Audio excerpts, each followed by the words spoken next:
Bismillahirrahmanirrahim. So these are words addressed to Qarun about how he should use the money that he has been given, which he has been given a lot of them. So he said, so it is told to him that you should use this money to seek the house of the Akhirah and to do favor to others like Allah Ta'ala has done favor to you. And don't make fitna and fasad, and Allah Ta'ala does not like mufsideen. So these are many very important points which they don't teach at Harvard these days. But basically, what did Qarun say? Qarun said that I have earned this from my own resources, and this is what, so I deserve it. Nobody else has any right upon it. And this is exactly the wrong attitude which is widespread in the world today.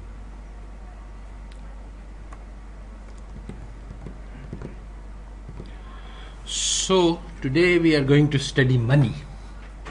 Now, money is a very complex and confusing subject. So first of all, it is said that money is neutral. What does that mean? That the level of money doesn't matter. And in some sense it's sort of obvious that this is true, in the sense that if you take all the prices and double them, and you take the money and double them, then in effect nothing has changed. In fact, the thought experiment which you are told is that, let's just say that I have rupees in my pocket, and now I just relabel all of them. 100 is now 1000, and all the prices are also multiplied by 10. Well, then what will change? Nothing will change. So that is the neutrality of money. However, what Keynes says is that money is not neutral, and that if you have low money, you have a recession, and if you have high money, you have inflation. That is again also intuitively very plausible, because the way to think about this is to say that we need money to run the businesses. I have to, in order to run my grocery store, I have to take money, buy something from the sabzi mandi, bring it to my store, and then sell it. And if I don't have enough money, then I can't do this transaction. Similarly, if you are building a building, you pay the laborers cash, then they build the building, then you earn the money. So money is kind of a lubricant. It washes out in the end, but in the middle of the process you need money. So if there is not enough money, then the businesses, they will stop working, and so basically you will have recession and unemployment. On the other hand, if there is enough money for the needs of the business, and if you add more, basically what Keynes says is that as you add more money, these recession, the unemployment, the unutilized capacity starts coming into action, and ultimately you are at full capacity. This is called the potential output of the economy, the maximum that you can make by utilizing all of the resources. This is a number which we estimate in the monetary policy, the Ministry of Finance. What is the maximum amount of product that can be generated by this economy if everything was working perfectly? And so if you have low money, this creates an output gap. Your actual output is less than the potential output of the economy. Now if you are at the maximum potential, then if you add money to that economy, then it cannot give you any more output.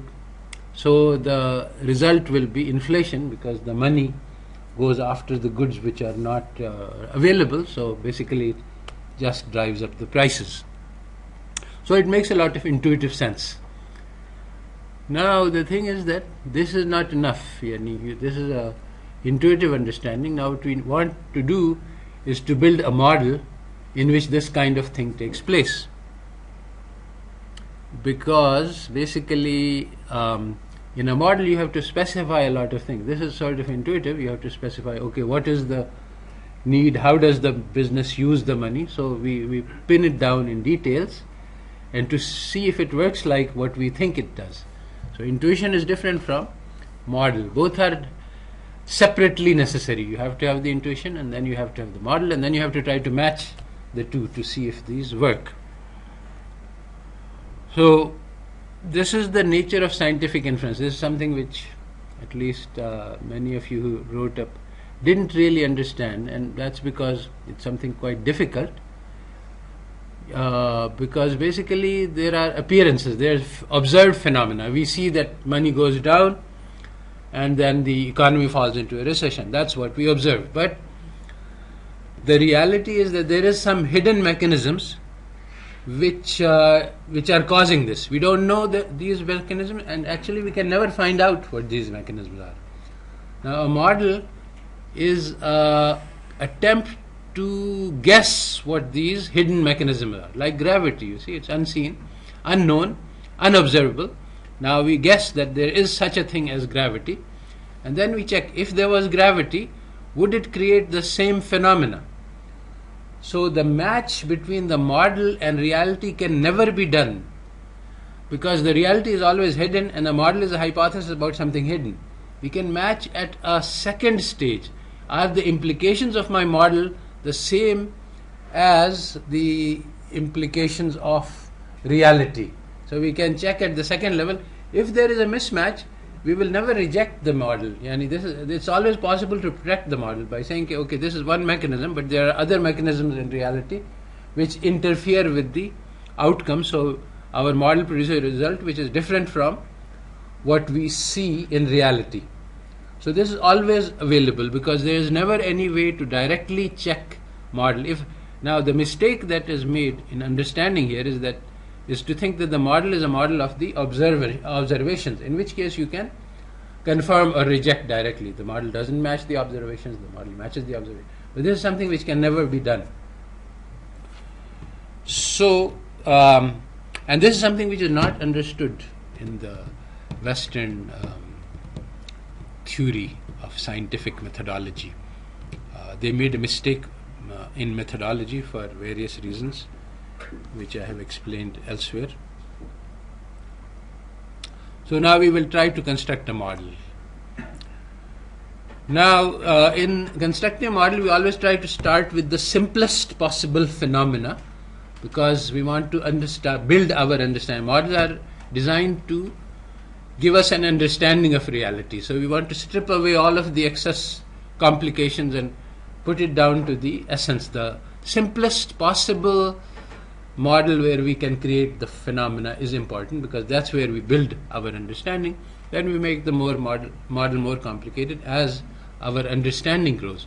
Models are directly related to our ability to understand, and this is something which is again not very understood. That's why we want simple models, because we can understand simple things. And once we understand the simple models, then we can understand more complicated models. So for that reason, this example, the Capitol Hill Baby Sitting Cooperative, is important, because it's a very simple economy. There's only one good. It is a one good barter economy.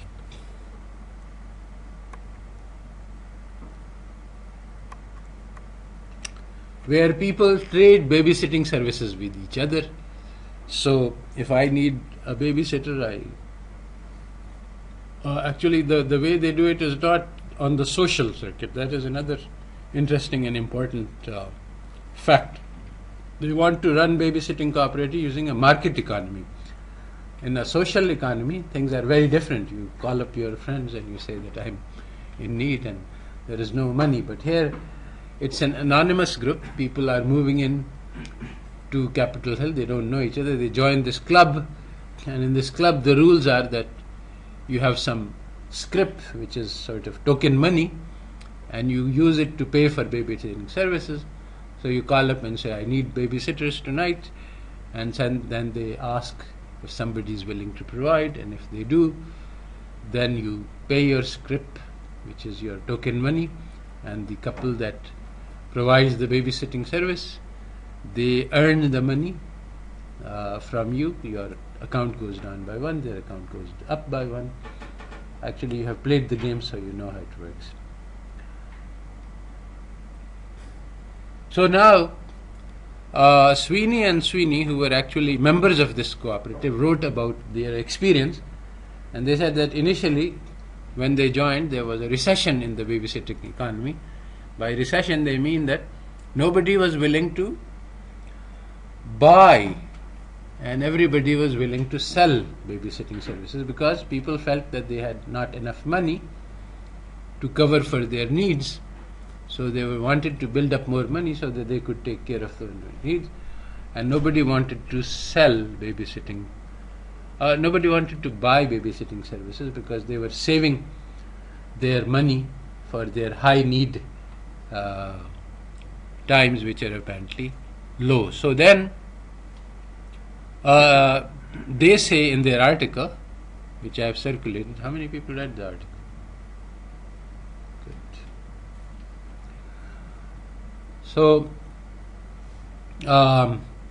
they said that the lawyers in the cooperative, they went around and tried to persuade people that you should go out more often, enjoy life, and so on.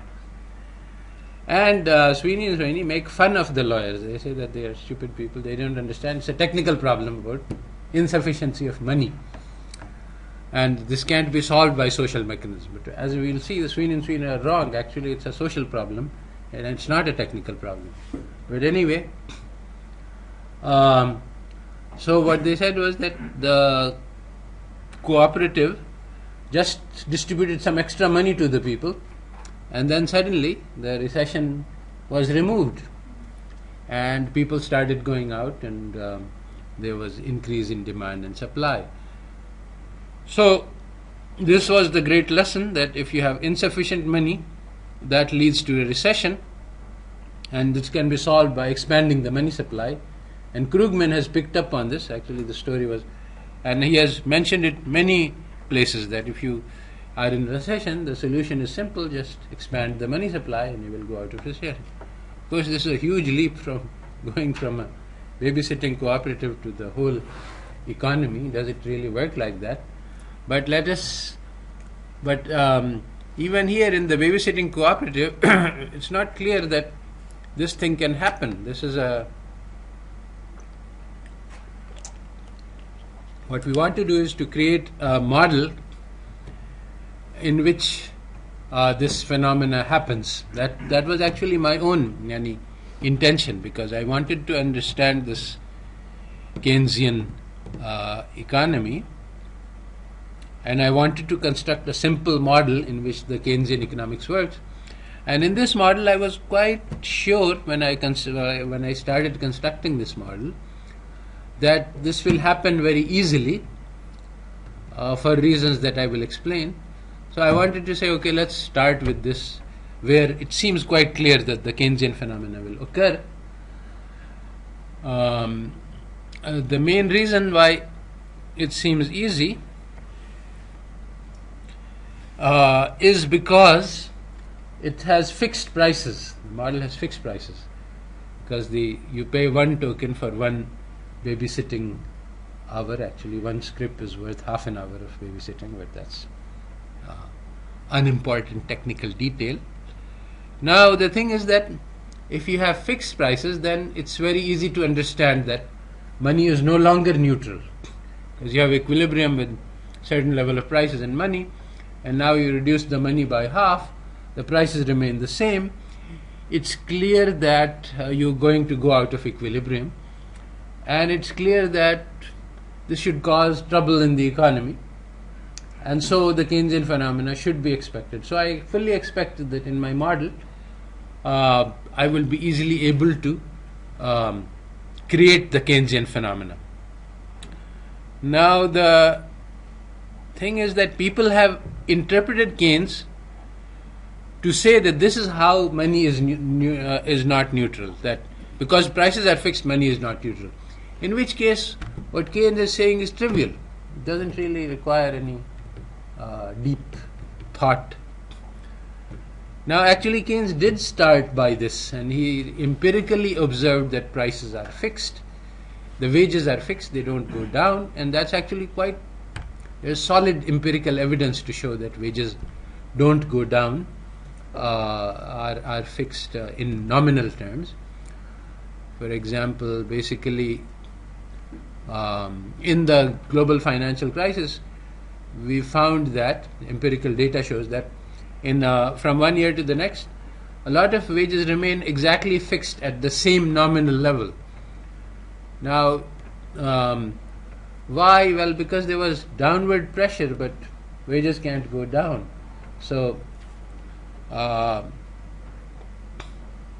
in a real economy, wages should have fluctuated if they were fluctuating according to marginal product. They couldn't go up because of the economy was performing badly, and they couldn't go down because of the rigidity of wages. So they remained fixed. So Keynes started with this argument, but he later abandoned this position, and it's very clear in the general theory. He writes that this is not why there is disequilibrium. It's not because of fixed wages. He switched to the complexity argument. He says that the laborers and firms negotiate on the nominal wages only. The real wage is determined by the general price level in the economy, which is not under control of the firms. And so he argues that if the firms decide to increase the nominal wage, the prices will also increase, and so the real wage will not change. So basically, Keynes did not argue that it was rigidity in prices which leads to the disequilibrium in the labor market.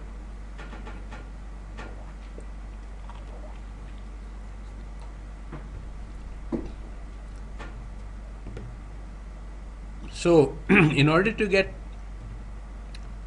that complexity argument is complex. I wanted to get a simple argument for the Keynesian economy, especially because Krugman makes a big deal about it. He says that the Baby Sitting Cooperative explains why this is, why money is so important.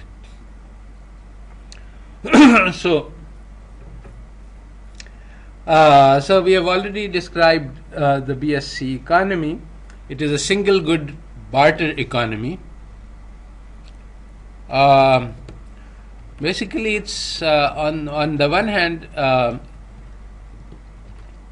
it seems clear that there should be no monetary effects in this economy, in the sense that we are just trading services and we are trying to keep balanced budgets. So I will offer 5 times and I will get 5. So it's a swap. I offer service and then I take babysitting service. So we trade services. Where does the money come in? Money should not come into this economy.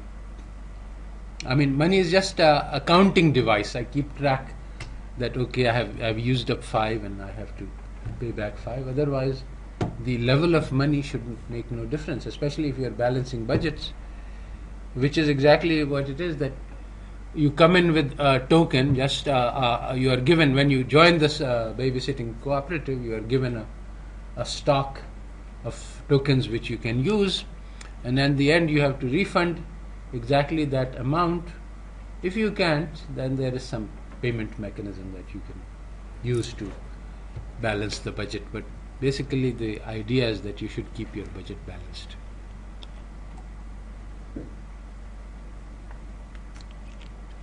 So, on the one hand, it seems that monetary effects should not exist.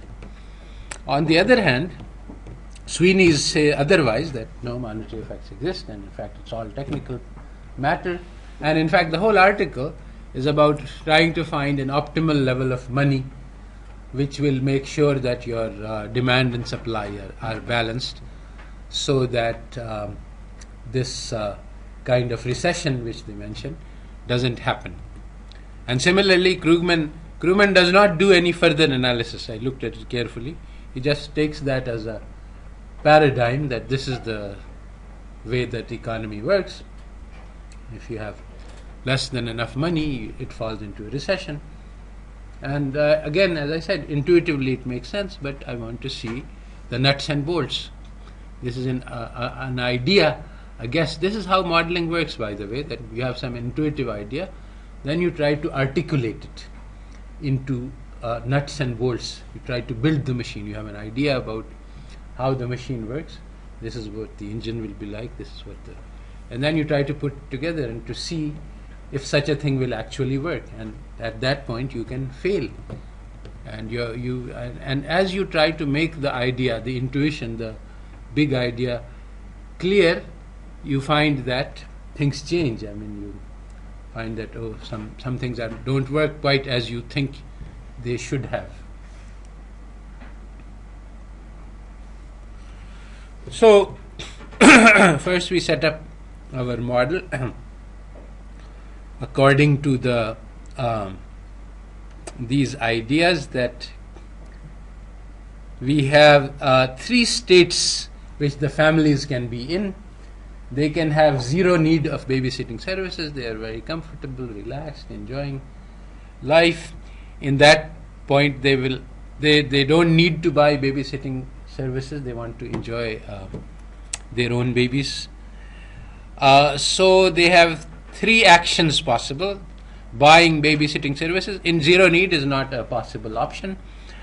They can stay out of the market, they have no problems, or they can sell babysitting services. Again, these 2 things are the same to them. If they have some few extra children to look after, that's no problem, because they're having a family evening at home. Now, then they have a situation where they have a low need of babysitting services. They want to go out, but it's not a real urgency. So if they can buy babysitting service, they can go out for a movie or some other entertainment, and they gain +2 in utility points. If they stay out of the market, then there was something they wanted to do which they couldn't do, but it's not a big deal, so they have -1.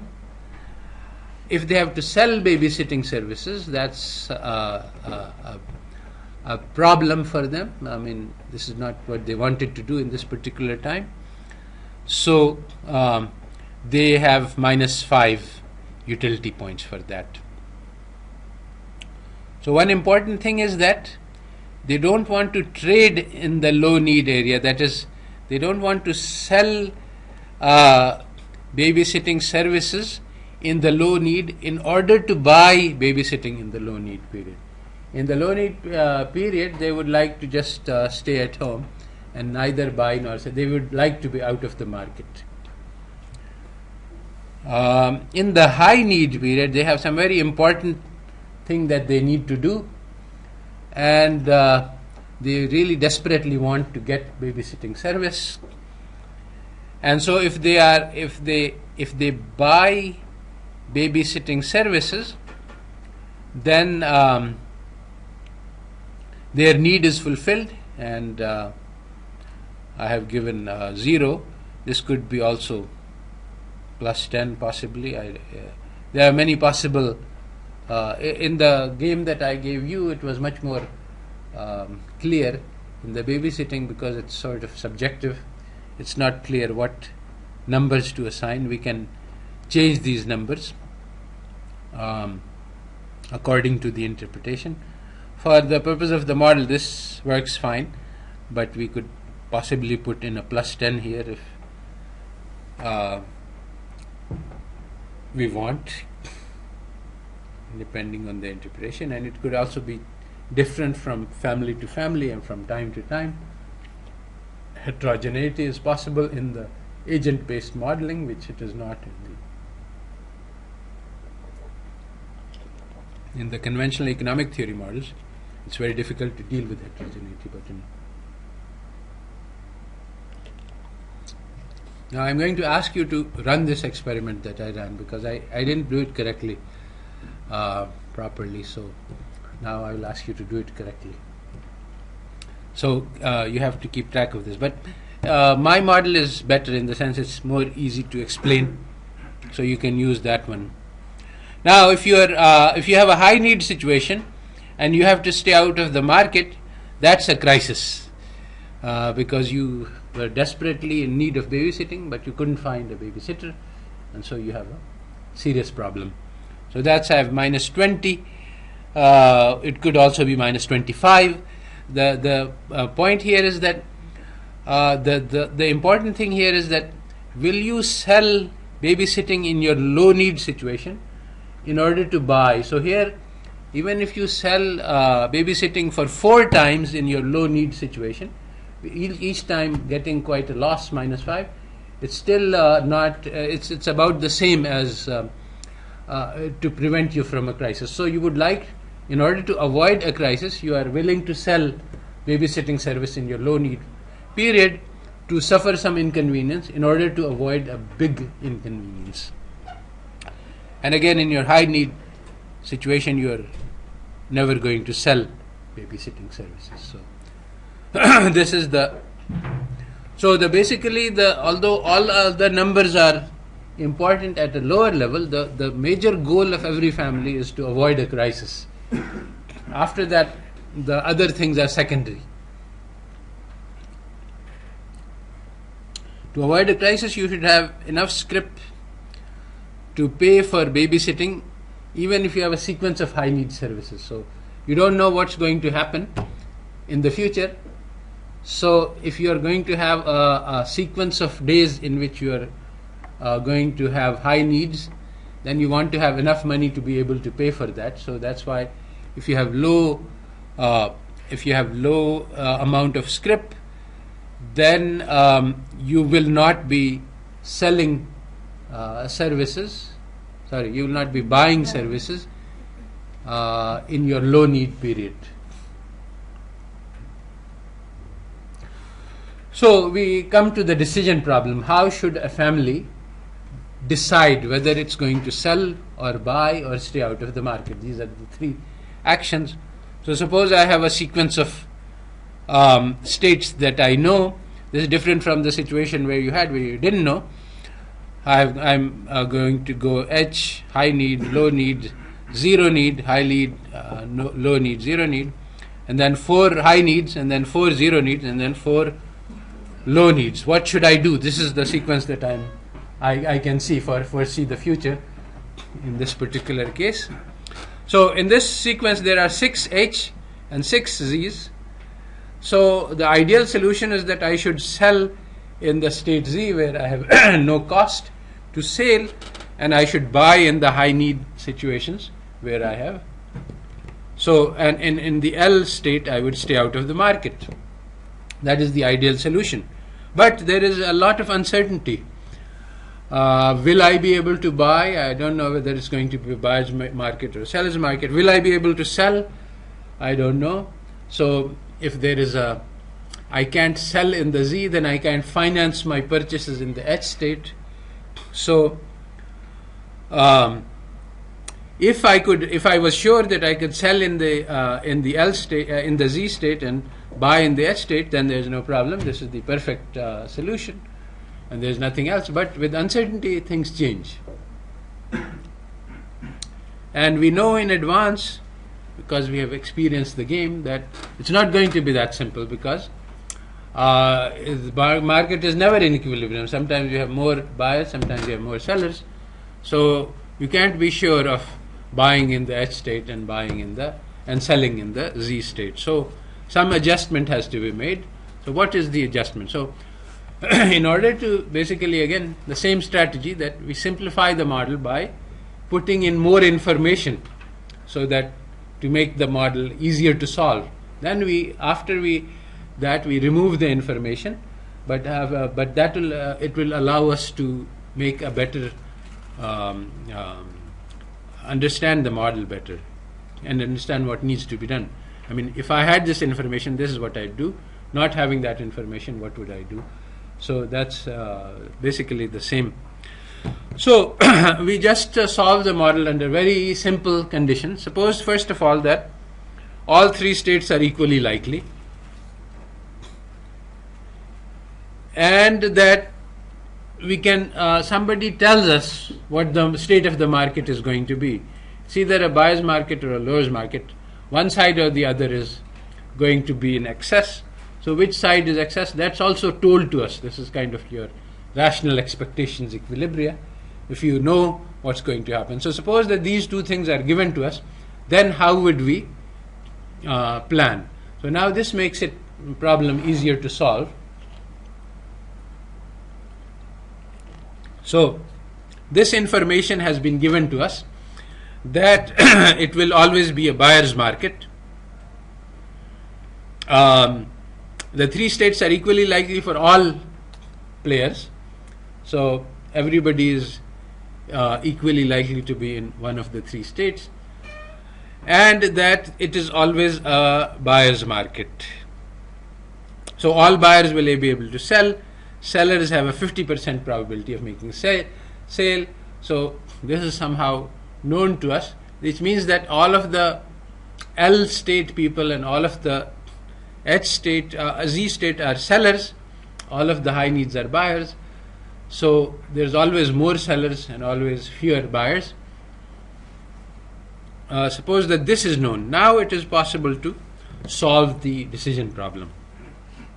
So suppose we have 30 periods in the game, 10 periods and 10 periods and 10 periods.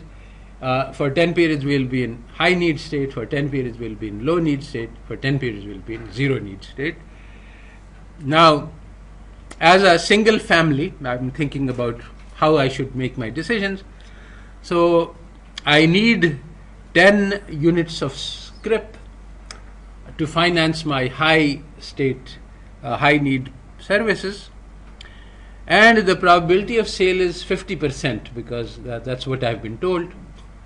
So I need to sell for 20 periods in order to achieve 50% of this budget. So that is the solution.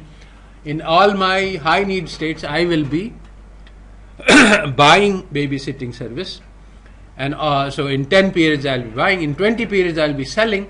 In the 20 periods that I'm selling, I will be successful only half of the time, so I will have an exactly balanced budget. I will earn 10 scripts and I will use them 10 occasions. This is the optimal solution. There is no other solution. It's a unique solution because you start by saying that, okay, I need to buy 10 scripts, and the only way I can get 10 scripts is by selling in all 20 periods. If I reduce my sale, then I will have less money than I need, and I can't increase. So this is the unique optimal solution. This is actually a stochastic problem optimization, and it has a simple, understandable solution. We are actually doing dynamic stochastic general equilibrium, but it's so simple that everybody can understand it.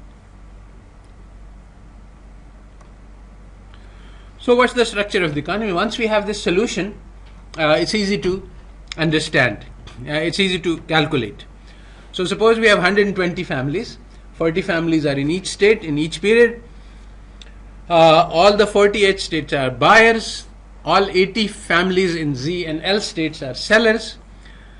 20 families in Z and 20 families in L will sell because 50%. Because there are only 40 buyers, so 40 and we are randomizingly, so about half of the Z states will sell and half of the L state will sell. They will be, all the 40 in the highest need state will succeed in getting the service. So there are no crises, all families have balanced budgets. It's a general equilibrium solution. All of the families have a stochastic optimization problem which they have solved. I'm actually ignoring some fluctuations which are actually important because it will not be exactly 20 things will fluctuate because they are random. But for the moment I ignore these. Later on we'll think about what happens.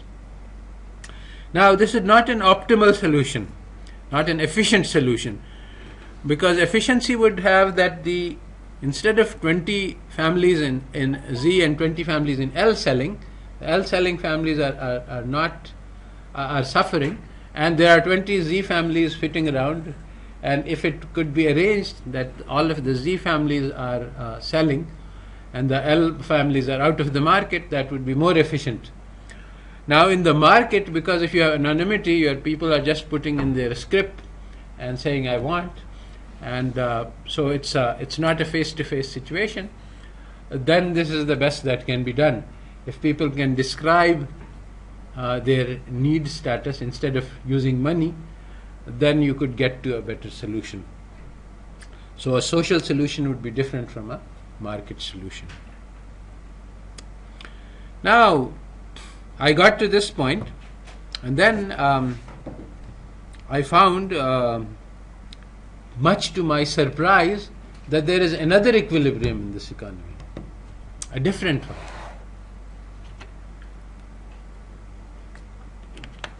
I found it just by accident, by playing with the model and trying to actually prove that this is the unique equilibrium, and I found that it is not true after making many unsuccessful attempts to prove this. Also, I set up an agent-based model to run the simulation to see if it will tell me something, because and then again I didn't find anything interesting. Fluctuations were too high. So this is how model work. I mean, the model actually told me something I didn't know, and my intuition certainly did not reveal about this. Okay, so there is a second equilibrium. Suppose that at the beginning of the game, see, that's where I made a mistake actually. I should have told you that it will be one of the two, and that's how I want you to run this game when you do your own experiment, that there will be either a seller's market or a buyer's market. The situation that I told you is also actually an equilibrium, but it's a complicated equilibrium. It requires a lot of thought to work out what the optimal strategy is. If you could have done that, it might have worked, but this one is very easy. So suppose that all of the families are told that from now on it's a seller's market. Every seller will find a buyer with 100% probability, and buyers will be able to find seller only with 50% probability. So this is not a good situation. I mean, there will be lots of crises. But suppose that this is known in advance. So with this forecast and suppose that with this forecast we can do another budget maximization.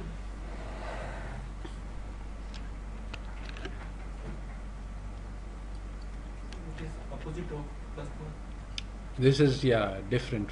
Opposite is hard to say because it's a different structure. Situation will lead to the crisis. Huh? Situation will lead to the crisis. Yeah.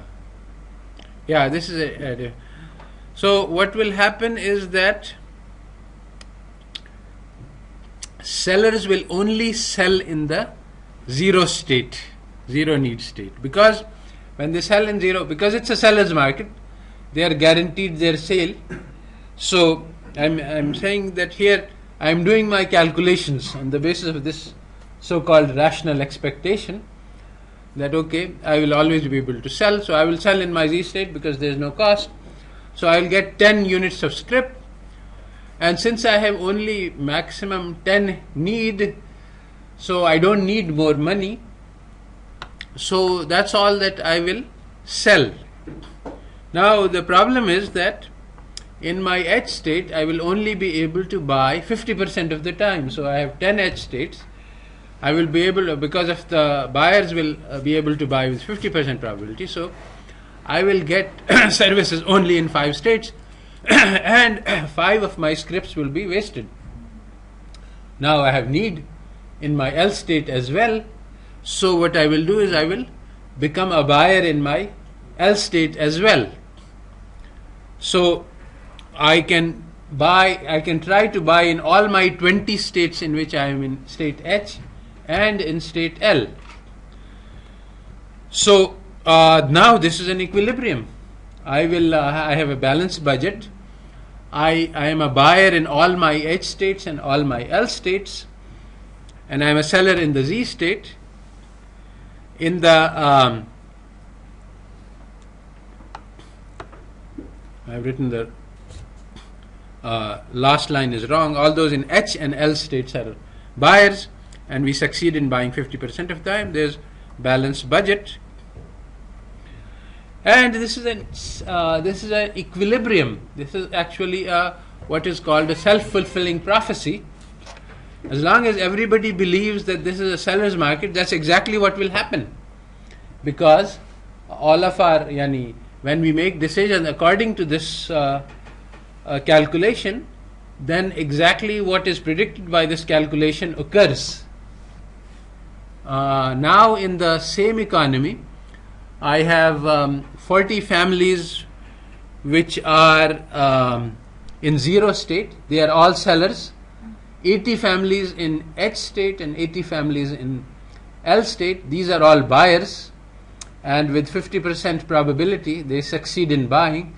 So 20 of the families in H state get service, and 20 states in the families in the L state get service.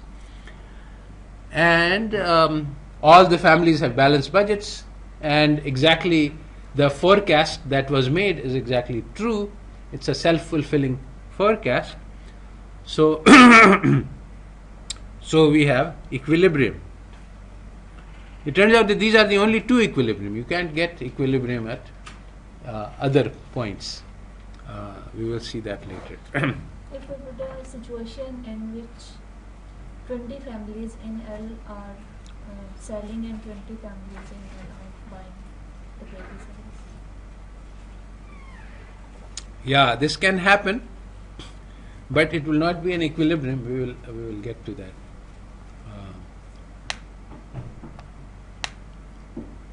Basically, why? That's because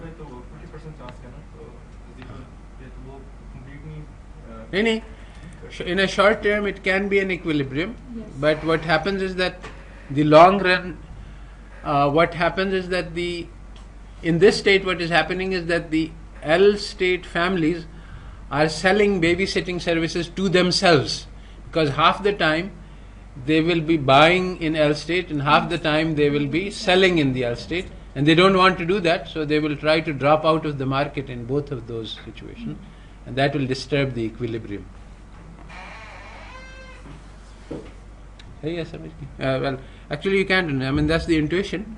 You have to formulate the model to get an understanding.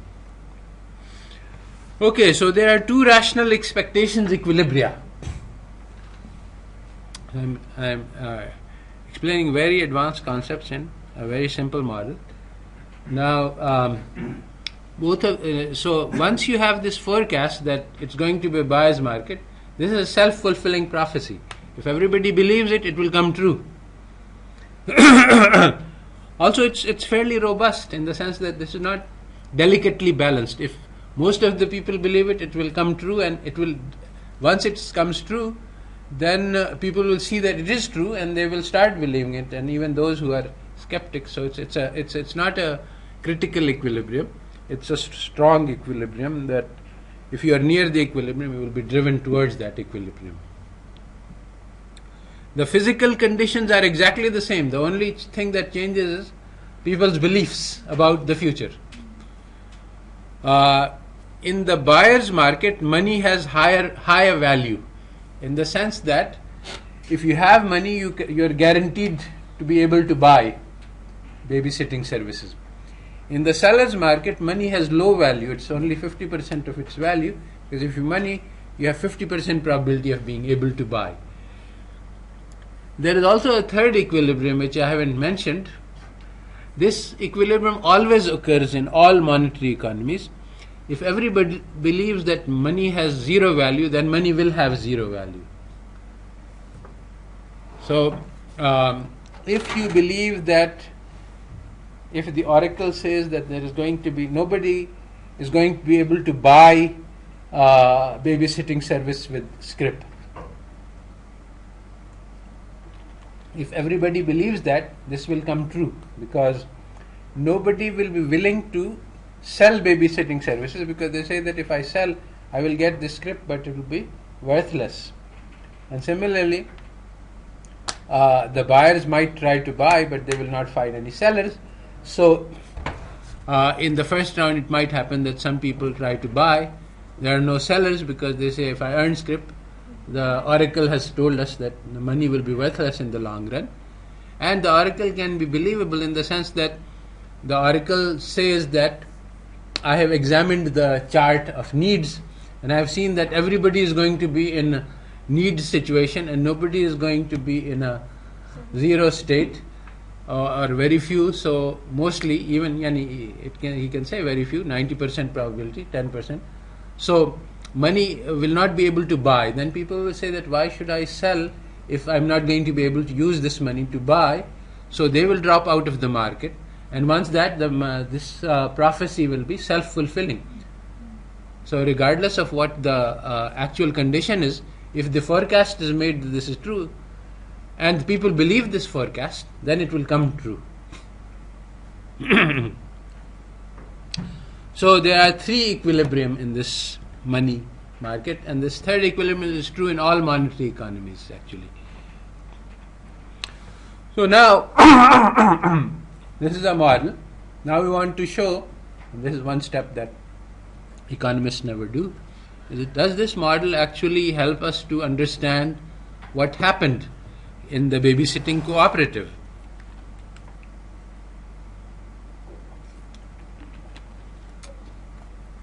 Now you see,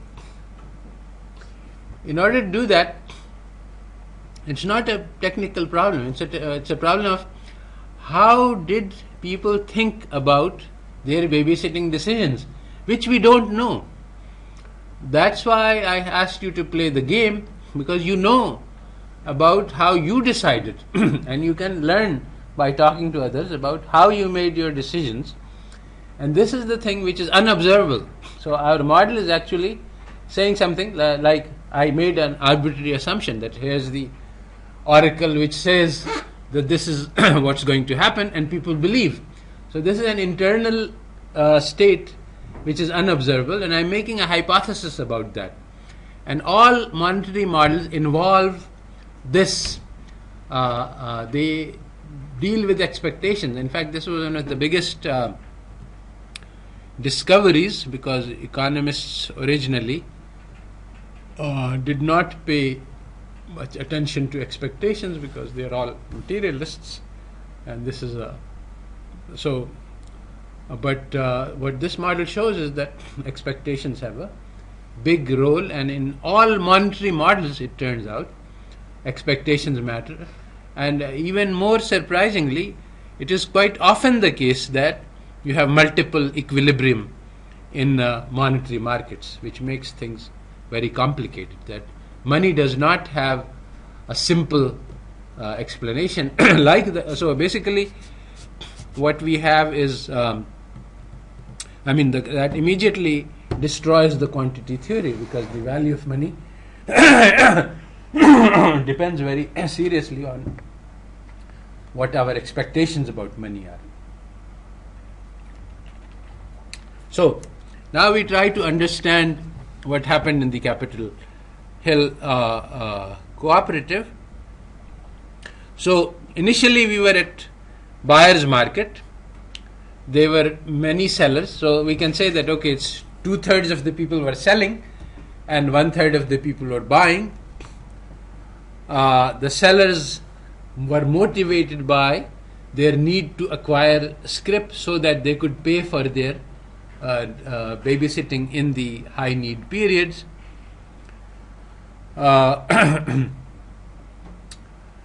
Suppose that more scrip is introduced. Now,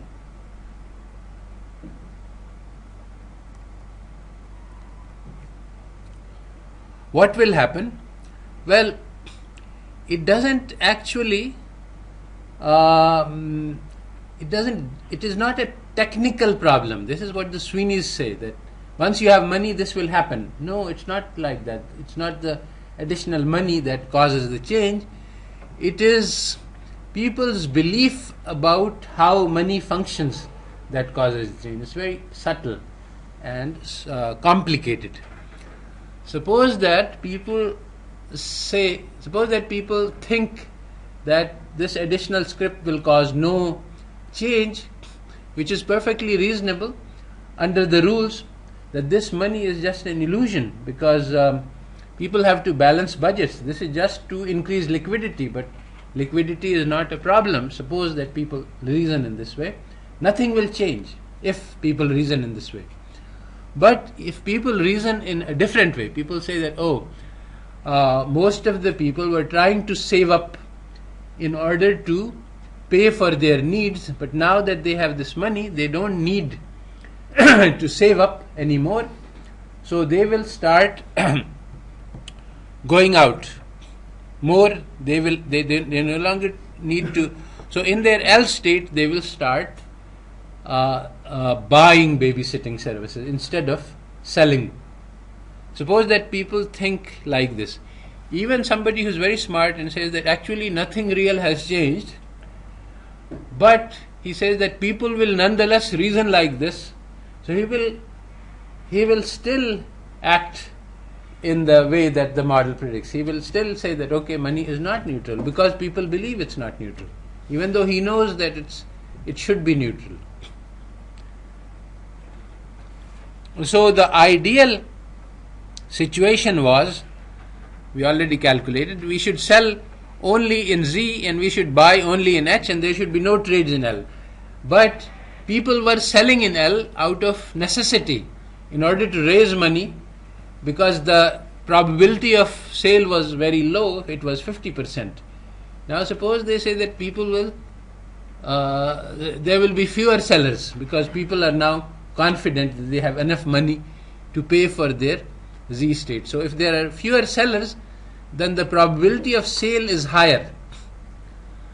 So when the probability of sale is higher, then your income rises. My income rises because my income comes from my sales in the zero state. But in the zero state, previously I was selling only 50% of the time. So with 10 sales in zero state, I had only 5 units of income. But now suppose that I think that because of this additional money which has come in, I'm going to be able to sell 75% of the time. So now my income has risen to 7.5, and so I can afford to reduce my L state sales.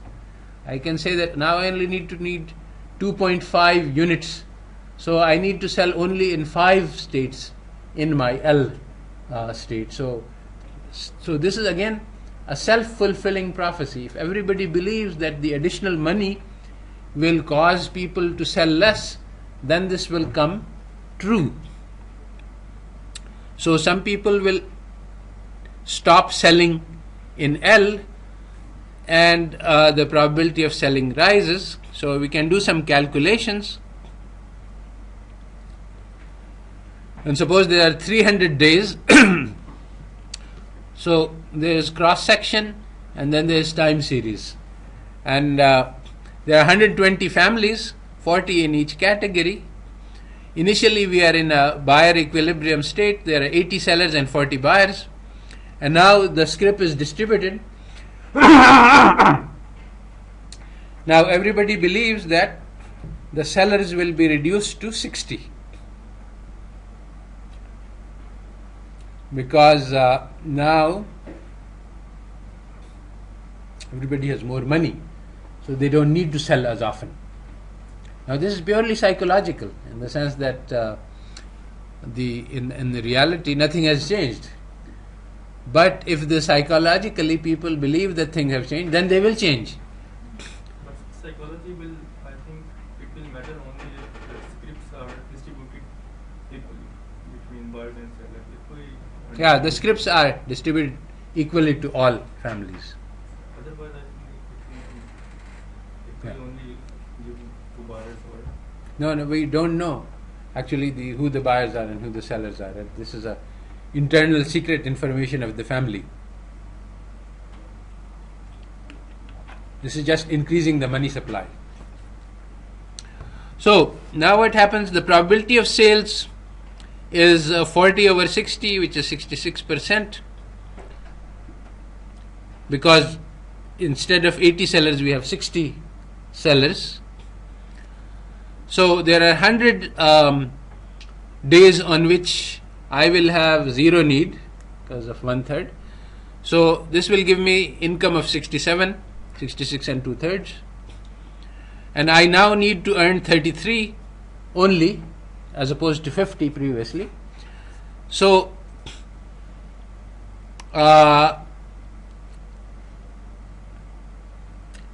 if I sell in 50% of my L days, instead of previously I was selling in all of the L days. But now that the probability of sales has gone up, I need to sell only in half of those days. So 50 days. If I sell in 50 days, that will, because this probability of sale is 2/3 now, so I will raise about 33 units of income in that, and I had 66 from my Z days, so I have 100 units, which is exactly what I need. So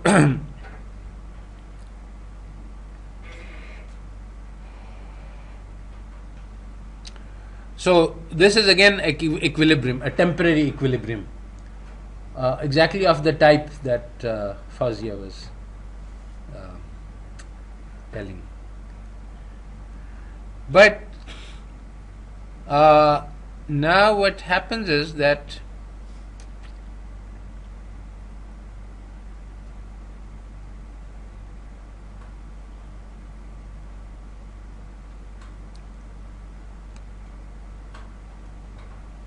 this is actually a part of the paper which I haven't calculated in sufficient detail, so this is something which can be done, that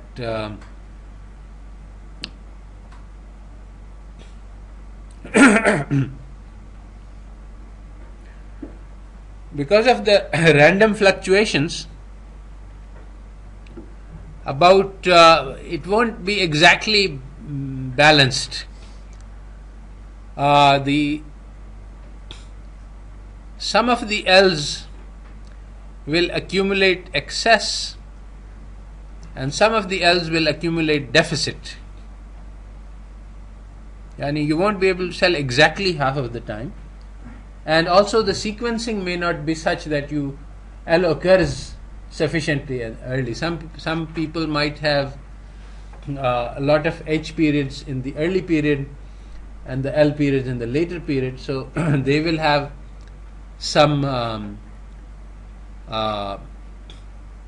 so the balancing is occurring across time, so there will be some disequilibrium.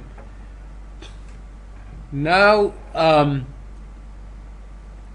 if there will definitely be some people who will have excess, a scrip, so they either, you see, they all of their H periods are done and they still have some money left.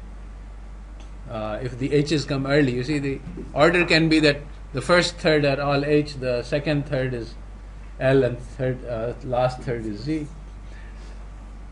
So some of the families will have excess. So if those who have excess, they say, okay, let's start using this money, and they start buying in the L state, then the probability of sales will now increase, because there are more buyers in the market. Previously the buyers were only the Z state. Now there is a complicated mechanism. Suppose that, those with deficit believe that this deficit will disappear because our strategy is balanced, and so although in the short term we are in deficit, in the long run ours is a balanced strategy, so they don't enter the market more. But those in L state start entering market because they have excess. Then this will cause this equilibrium to be disturbed, and these people will now it will keep on going. The probabilities will keep adjusting upwards until you get to the second equilibrium, in which it is a complete seller's market. All of the people in buyer's market. All of the people, it's a seller's market. All of the people in L and start buying, and all of the people in Z will be sellers, and they will be able to succeed in selling with 100%. So depending on the equilibrium dynamics, which I haven't actually spelled out, so that's a part of the model that still needs to be articulated.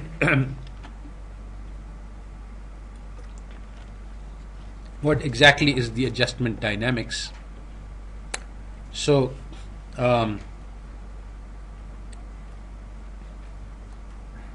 what I would like you to do for your homework is either you can do it in groups of 2 or even 3.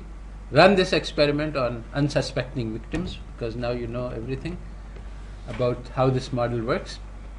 And you can set them up so that the training period, there is huge amount of excess. I want you to run only one of the 2 scenarios. Either it's the seller's equilibrium or the buyer's equilibrium. You can set it up in the training period so that there are too many sellers and very few buyers. It sort of is easy to do. And so in the training period, they will learn that this is a seller's market. Then you do the forecast and run it with 1/3, 1/3. So the other equilibrium is possible, but they won't see that it's possible because they are trained on their experience. So then when you announce this forecast, it should come true automatically. And similarly, the other group which is running the buyer's market, you should coordinate so that we have both types of groups, should be able to generate a seller's market. I don't know that you can generate a zero equilibrium or not. Somebody might try to do that also. So I think you can do it if you set up the things properly, so that in the initial training period there are no sales. If there are no high need people, and if everybody is in state Z, then there will be no sales. If there are Z and L, then Ls might enter the market to buy.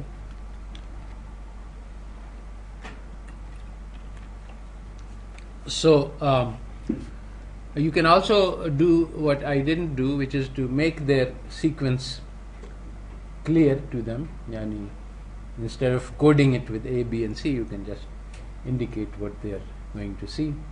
I don't know if it will help or not in terms of driving towards the equilibrium that I want. But I want you to have the goal of generating the one of the 2 or the 3. If we can generate all 3 equilibrium, then you can ask the people how they reasoned to arrive at their decisions, to see if this model has some correspondence to what people really do. And if there is a match, then this is a good model. If you see that people reason in some different ways, then you can modify the model to take into account what people were really doing. So this is your project.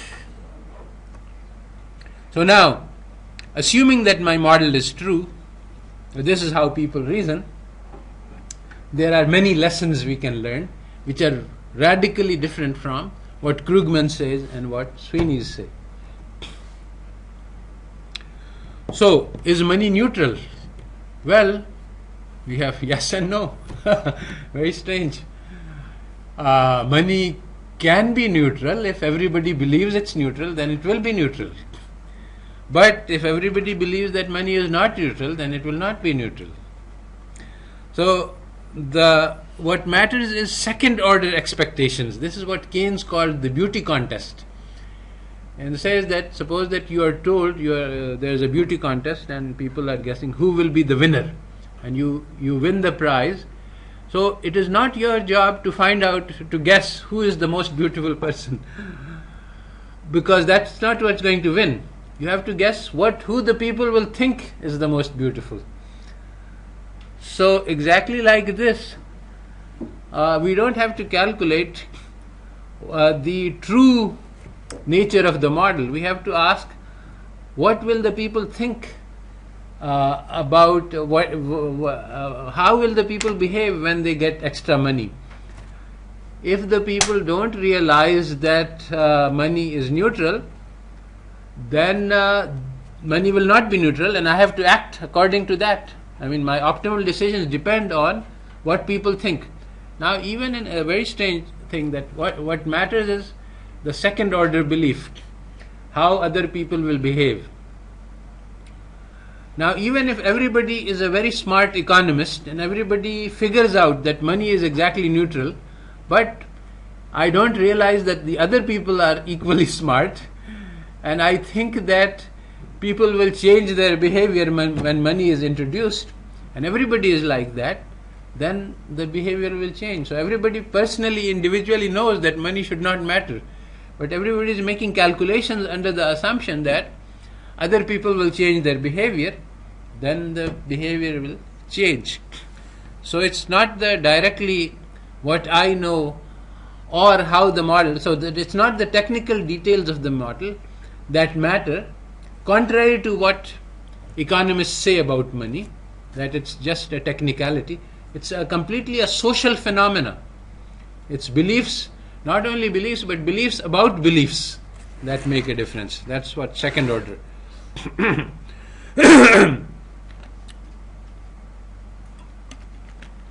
So consensus beliefs about the value of money create that value. This has actually very direct implications about money, and this is well known that people's confidence determines the value of money.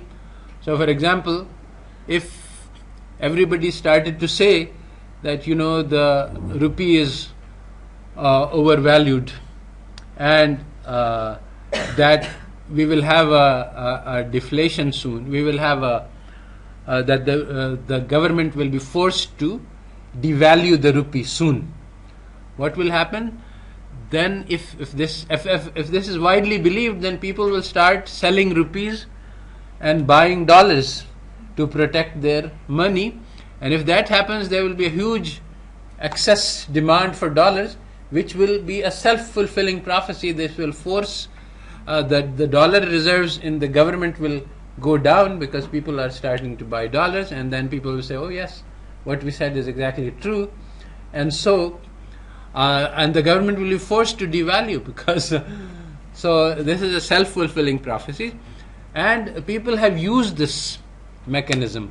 Like Soros, he made a huge attack he collected the quantum fund and collected billions of dollars. There's billions of foreign currencies to attack the pound successfully. The Bank of England tried to protect the pound and could not do so because Soros was a multi-billionaire.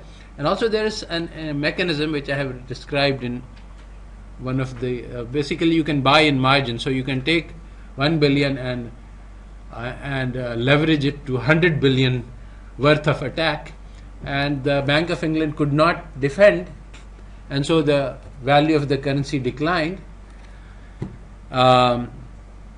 Now what is said about this is that the pound was fundamentally unsound. Basically what the economists say, and what is the current belief in state banks all over the world, is the value of the currency is determined by fundamentals. It means that the economy, the hard physical production and exports and imports and balance, this is what determines the value. And so you cannot attack the currency if it is fundamentally sound. This is wrong. You can attack if because the attack depends only on expectations. This is what the model tells us.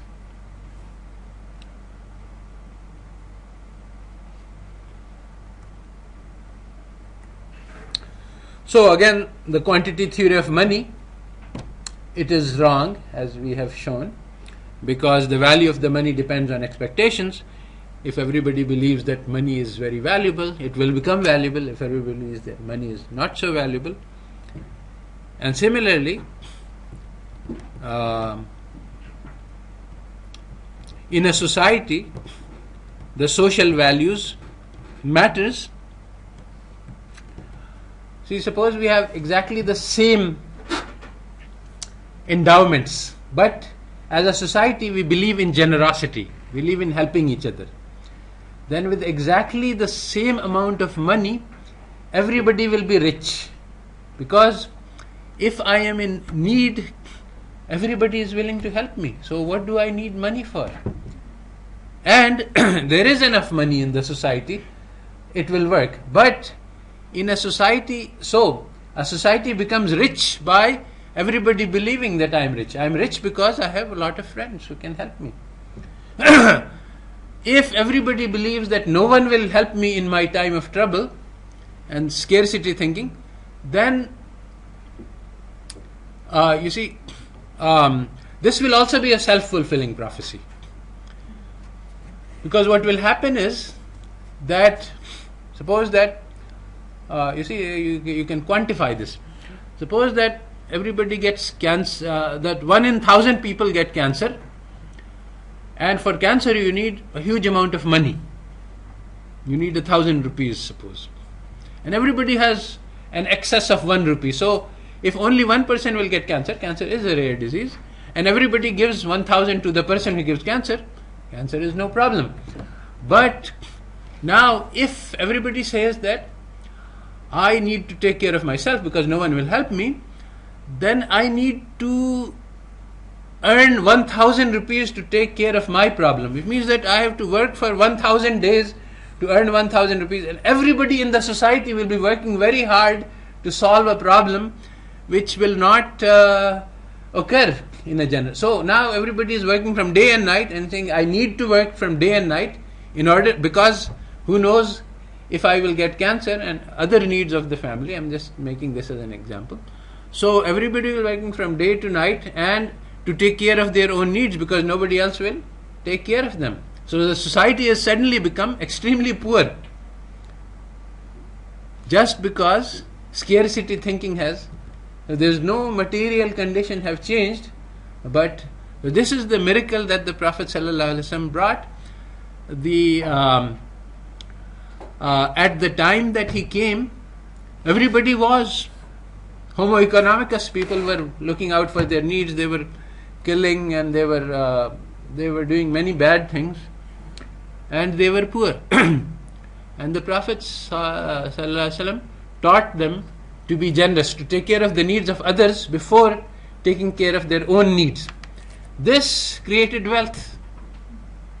Allah Ta'ala says in the Holy Quran that وَلَوْ كَانَ بِهِمْ خَصَاصَةً, that these are the people who give to others out of the love of Allah, even though they are themselves hungry. So this is the extent of generosity which was created in the society. And today we have the same possibility. But the market society, the great transformation is exactly this, that you stop being generous and you start being greedy. And you stop caring about the poor, because that's necessary in order to get them to work in a market economy. So, if you have negativity in the press, it can create negativity. Today we have huge number of people who are saying this is wrong and that is wrong and there's corruption and there's that, and this will create. So I gave a talk at NAB and I said that, look, say no to corruption is not the way to end corruption.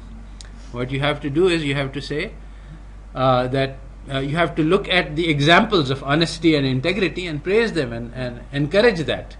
So instead of cursing the darkness, you have to light candles in order to bring light. So that's one very important lesson of the Baby Sitting Cooperative model. Now, in the literature, Sweeney's and Krugman and many other people I have referenced, they say that they find that there is a Keynesian effect, because they actually implicitly assume, without realizing it, some mechanism about the expectations of people. I will show you how that happens. There are formal models. I mean, Sweeney's and Krugman don't make formal models, but there are 2 or 3 other authors who have made formal models, and they have proven what Sweeney's say exactly, that there is a Keynesian effect. There is an optimal level of money. If money is less, you have recession. If money is more, you have inflation. Actually, not quite like that, but because you can't have inflation here. And so the reason that these models work is that they implicitly make assumptions about expectations, which are not necessarily true. And once you make those assumptions about expectations, then you get the Keynesian phenomenon. And they say, okay, why do we have Keynesian effects in our model? That's because the price is fixed. The price of babysitting is fixed. It can't be one token for one babysitting, and you can't adjust that price. If the prices were flexible, then the Keynesian phenomena would not happen because of the reasoning that if you change the amount of money supply and change the prices proportionately, then nothing will change. Now actually, very strangely, in this economy, price change has no effect. This is because of the general equilibrium situation, that the price change affects both the demand side and the supply side simultaneously. Basically, the reason that the price change works to create equilibrium, the idea comes from the demand and supply curve. If you have excess supply and you raise prices, then if you lower prices, then the excess supply will go away, and if you have excess demand and you raise prices, then the excess demand will go away. It doesn't work like that in general equilibrium model, because demand and supply are mixed together, and there is no demand separately from the supply curve. And you can see that. Suppose that we change the prices. One babysitting service earns 2 scrips instead of 1. Then what happens is that the sellers earn 2 scrips, the buyers have to pay with 2 scrips. Nothing changes, because if you look at the income, and in my paper I have done the calculation, you look at the income of the buyers in one of the equilibrium, it doubles, but the sales also, the need that they have also doubles. So they are in balanced budget before and after the change. So nothing changes. Now, if this was actually not a general equilibrium economy, it was one of those exogenous things, then it would actually work, and the price changes would work. I mean, if they were selling to a different community and the buyers were not, but the buyers and the sellers are the same population. So when income rises, also the demand for your babysitting services also rises. When you sell in your Z set, you earn twice as much money, but you need twice as much money to pay for your services, so nothing changes. So the price change has no effect, contrary to the intuition of Krugman and the Sweeneys and Voss and Henk and some other people who have. So they think that the Keynesian effect is due to the flexible fixed prices, but it is not true. It's due to the expectations.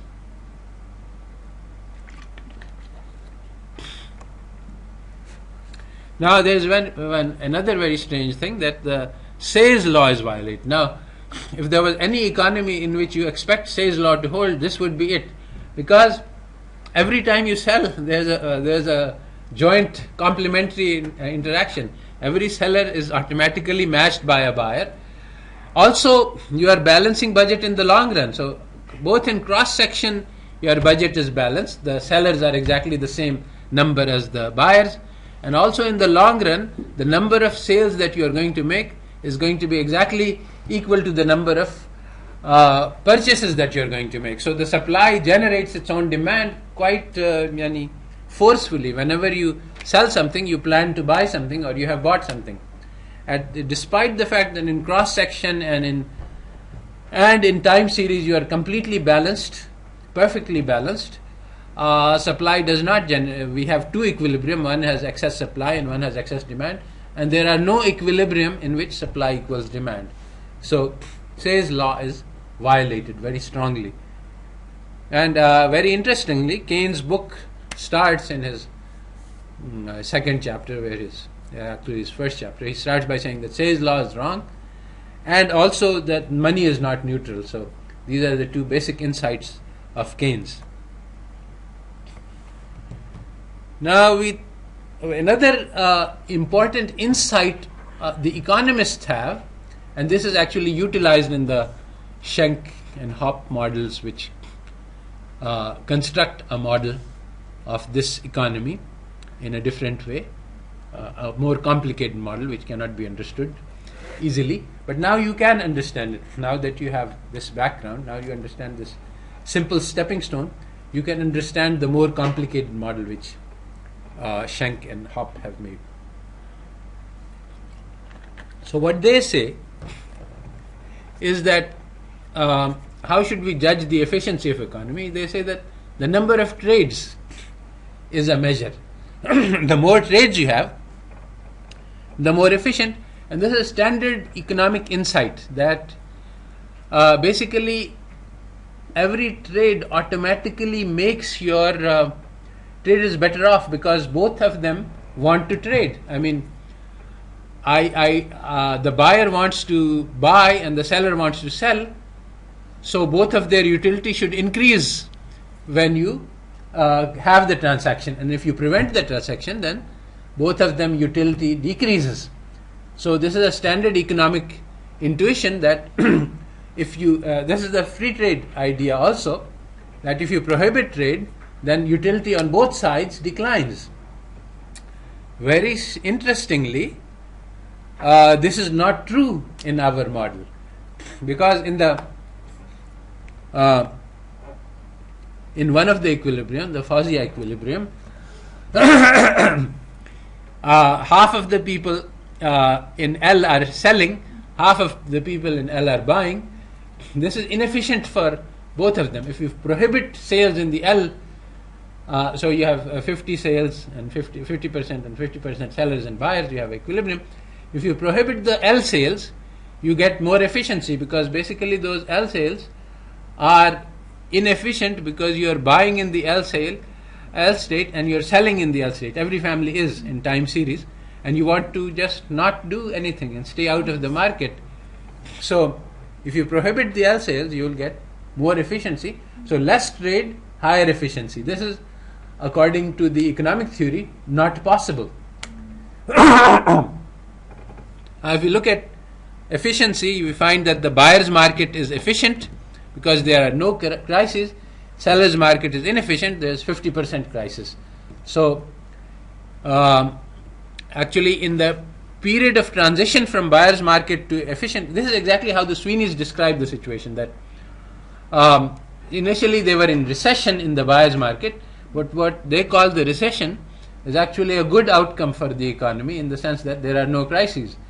Now as people start going out more, that means that they are buying in the L state.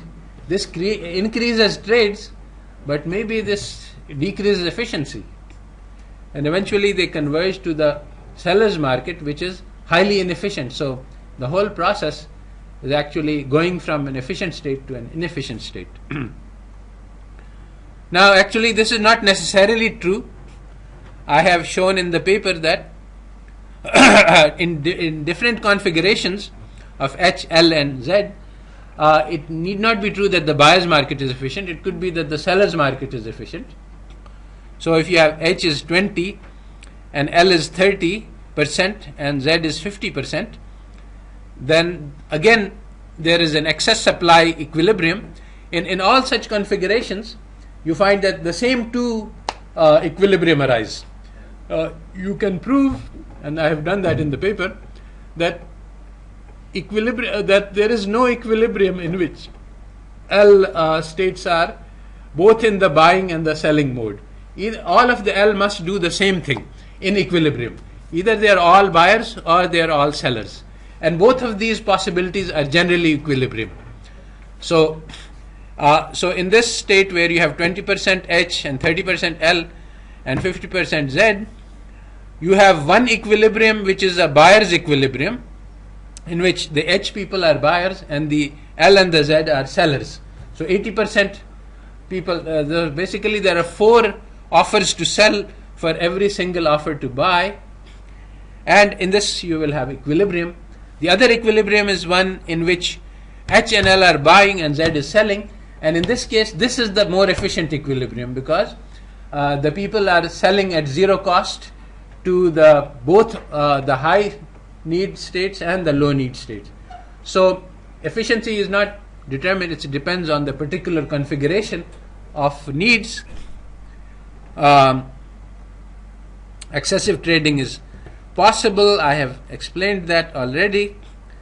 Basically, there is a trade-off between social welfare and individual welfare.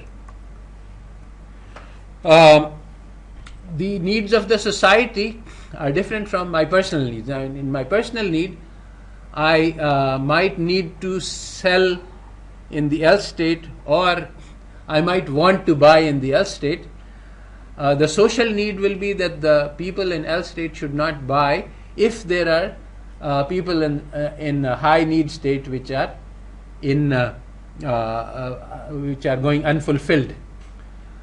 Now this can be achieved by some social mechanisms, but it can't be achieved in the market, which is anonymous. In the market you only see the money, you don't see the man behind the money. So when you do that, then you cannot achieve the socially optimal equilibrium. And so not all trades are socially beneficial, contrary to standard economic theory. And there's a trade-off, again, between social welfare and individual. Again, this is contrary to the invisible hand principle. The invisible hand principle says that if every individual maximizes, then the society will get to an optimum. But in our model, this doesn't happen.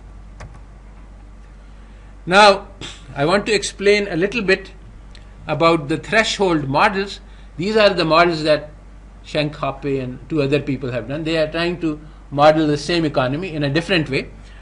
So what they say is that let us assume that people follow these threshold strategies. If they have more money than a certain amount, then they feel comfortable, and then they start, so they say, I have lots of money, so then they start buying in the L state.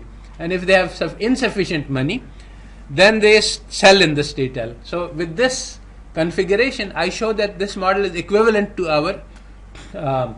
our previous model. And basically, this is a Nash equilibrium they show. Basically, they assume that all other people are following the same strategy. So they assume that people believe that money is non-neutral, and that if you have money, then you will start buying in L state, and if you don't have money, then you will start selling in the L state. So as long as all people believe that, that's it. This is enough to create the money illusion. It's enough to create the equilibrium. And so this is a very complicated way of getting the same result. But also they don't understand that this is a assumption about expectation. Actually, they also run an experiment like I did, and they say that people actually do think in this way. So if people think in this way, then this will emerge.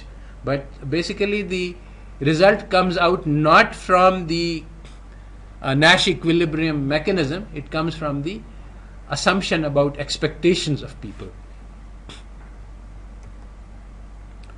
So there is a very important lesson here, that basically people are trying to coordinate how will we all work together. So the money is used as a signal to coordinate. This is sometimes called sunspot equilibrium theory. When you have multiple rational equilibrium, then which equilibrium will emerge? Well, as long as people if there is a signal which is visible to all, and people agree that okay, when we see a lot of sunspots, then let us agree that there will be a Bayer's equilibrium. And if there is, in fact, let's get rid of sunspot. Let's suppose that there is something called the air quality index, which is actually announced every day in Washington, that okay, pollution is very high, everybody should stay at home, or if there is no warning, then you can go out. So let us suppose that all people believe that when the air quality index is good, then it will be a seller's market, because everybody will want to buy babysitting. And when air quality index is high, then it will be a seller's market. No one wants to go out. If everybody believes that, then it will happen like that. And so you have this sunspot equilibrium. This thing which is the AQI is a sunspot. It actually has no effect on the economy. Suppose that people actually don't care about the equality and they go out according to their needs. Nonetheless, it will appear to everybody that this is exactly what the cause is, and it will be self-fulfilling prophecy. And so so this is a way that the people coordinate their decisions. Now, instead of this, so this is called implicit coordination. You coordinate an arbitrary signal because it can be done. See, the money is a signal, and as long as, because there is some reasonable assumption which attaches to it that everybody can agree to, that okay, this is a sensible way to behave, so it can be used as a rational expectations mechanism. Now what Cristina Vicieri says about this is that instead of implicit coordination, we should have explicit coordination. Let's sit together and decide how we should behave. And if we do, we can come up with non-market mechanisms. And basically, in situations like this, where the group welfare is different from the individual welfare, invisible hand doesn't work. You cannot decentralize by prices, which is the exact, the idea of general equilibrium and DSG is all that you can decentralize efficient allocations by prices. You can set the price, and by that then everybody makes his own decision and the society magically comes to an optimum. This does not happen. Now it is not a good idea to go to the Nash equilibrium and to create an implicit coordination mechanism. Instead, what you need to do is to sit together as a society and decide what needs to be done. For example, instead of having money, you put in tokens which say that, okay, I'm really desperately in need, please give me babysitting service. Or you put in token that if babysitting is available for free, I would like to get it. Or you can say that, okay, I'm prepared to babysit if somebody really needs it. It is inconvenient for me, but so this is not money, but this is, if you write this on the paper and you circulate it, then you can get to a socially optimal, but it will not be money, it will be social optimum.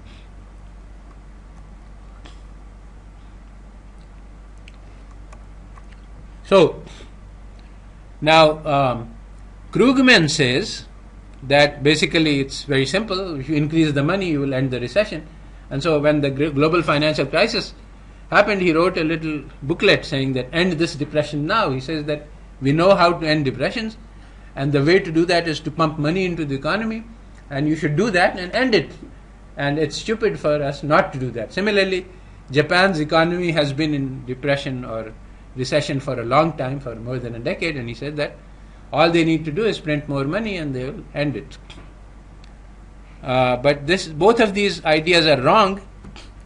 It's not just a matter of increasing the money. There are actually, economy is much more complicated than the babysitting cooperative. Not just money, a lot of other things need to be done in order to end depression. And the same thing is true of Japan. And Richard Werner has written a book called The Princes of the Yen, which explains the very complicated story of the Japanese economy, which I won't have time to tell you.